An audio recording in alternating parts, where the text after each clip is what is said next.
A segunda pessoa que faz uma pergunta para mim é a Amanda Mataruco. Vamos lá. E a pergunta dela é: as mulheres não podiam ser escritoras, pintoras nesses períodos que estudamos? Era considerado pecado pela igreja ou elas não tinham espaço para isso, já que os grandes nomes desse período são homens? Bom, eu fui pesquisar, porque na verdade eu acho que essa informação quem teria seria um professor de história, né? Talvez, não sei, talvez eu tenha essa obrigação também, mas eu não sabia, mas fui pesquisar. E aí eu vi que por diversos motivos elas não tinham representatividade, né? E nem espaço como escritoras, como pintoras. Eu não consegui verificar e nem ter nenhuma informação se isso era considerado pecado pela igreja. Eu acredito que, no geral, não. A não ser no período da Inquisição, que ali começa tudo a ser considerado pecado, né? Talvez nesse momento, sim, principalmente as escritoras possam ter sido julgadas por escreverem ou alguma coisa assim.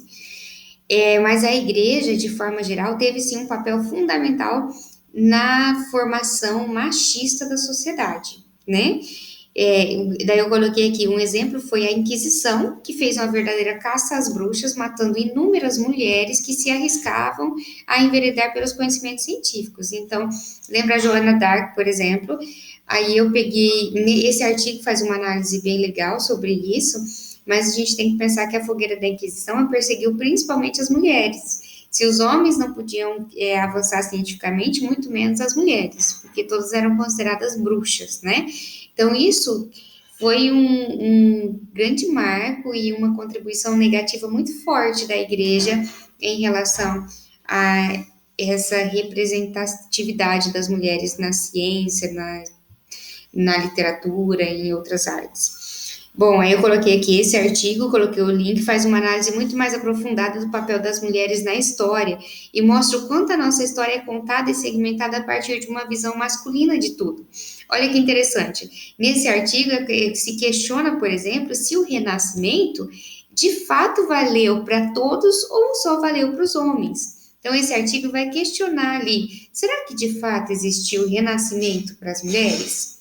Porque o Renascimento foi aquele momento de luz, de ciência, de testar os próprios limites, mas ao mesmo tempo que estava vivendo tudo isso, a mulher era ainda vista só como uma reprodutora, né, que servia só para procriar. Então, será que de fato o Renascimento existiu para as mulheres? Então, esse artigo coloca isso em questão.